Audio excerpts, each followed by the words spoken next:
Kali ini aku mau bahas mengenai tantangan Pancasila sebagai ideologi bangsa. Sebelumnya, kita bahas dulu mengenai ideologi Pancasila ya. Simak baik-baik. Menurut Kamus Besar Bahasa Indonesia, ideologi didefinisikan sebagai kumpulan konsep bersistem yang dijadikan asas pendapat yang memberikan arah dan tujuan untuk kelangsungan hidup. Ideologi juga diartikan sebagai cara berpikir seseorang atau suatu golongan. Ideologi juga bisa diartikan sebagai paham, teori, dan tujuan yang merupakan satu program sosial politik. Berikut beberapa fungsi dari ideologi. Yang pertama, struktur kognitif adalah keseluruhan pengetahuan yang dapat menjadi landasan untuk memahami dan menafsirkan dunia, serta kejadian-kejadian di lingkungan sekitarnya. Yang kedua, orientasi dasar dengan membuka wawasan yang memberikan makna serta menunjukkan tujuan dalam kehidupan manusia. Yang ketiga, norma-norma yang menjadi pedoman dan pegangan bagi seseorang untuk melangkah dan bertindak. Yang keempat, bekal dan jalan bagi seseorang untuk menemukan identitasnya. Yang kelima, kekuatan yang mampu menyemangati dan mendorong seseorang untuk menjalankan kegiatan dan mencapai tujuannya. Yang keenam, pendidikan bagi seseorang atau masyarakat untuk memahami, menghayati, serta memolakan tingkah lakunya sesuai dengan norma-norma yang terkandung di dalamnya.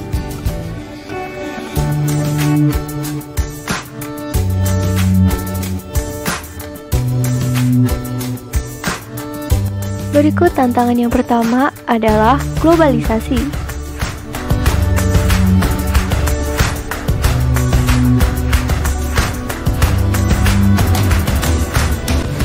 Globalisasi merupakan era saling keterhubungan antara masyarakat suatu bangsa dan masyarakat bangsa yang lain, sehingga masyarakat dunia menjadi lebih terbuka.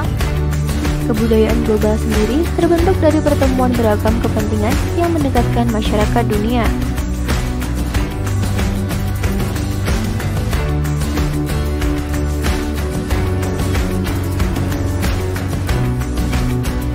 Unsur yang pertama yaitu unsur ateisme yang terdapat dalam ideologi Marxisme atau komunisme bertentangan dengan sila ketuhanan yang Maha Esa. Yang kedua, unsur individualisme dalam liberalisme tidak sesuai dengan prinsip nilai gotong royong dalam sila keadilan sosial bagi seluruh rakyat Indonesia. Yang ketiga, kapitalisme yang memberikan kebebasan individu untuk menguasai sistem perekonomian negara. Hal ini tidak sesuai dengan prinsip ekonomi kerakyatan.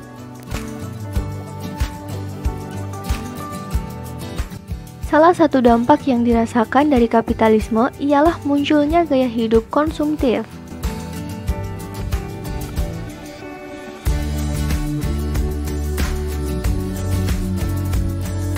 Selain dari globalisasi, tentunya ada tantangan lain, yaitu tantangan dari sikap dan perilaku kehidupan yang menyimpang dari norma-norma masyarakat umum.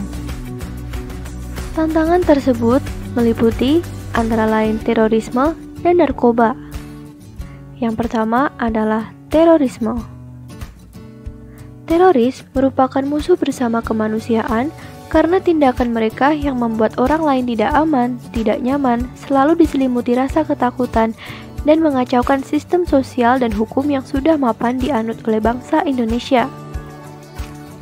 Pancasila sebagai ideologi bangsa Indonesia diharapkan mampu menyelesaikan persoalan terorisme di Indonesia. Pancasila adalah petunjuk pandangan hidup masyarakat Indonesia dalam bertindak dan berbuat dalam kehidupan berbangsa dan bernegara. Yang kedua adalah narkoba. Narkoba merusak generasi muda bangsa, di mana generasi inilah yang nantinya akan menjaga supaya ideologi Pancasila tetap tegak di Indonesia. Tantangan selanjutnya berasal dari perkembangan ilmu pengetahuan dan teknologi. Dengan adanya perkembangan iptek, banyak terjadi berita bohong atau hoax yang ada di media sosial.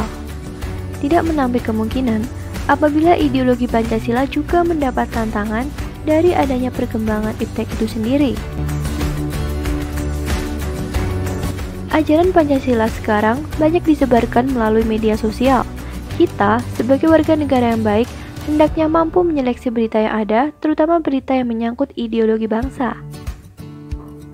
Sekian dari aku, terima kasih. Semoga bermanfaat ya.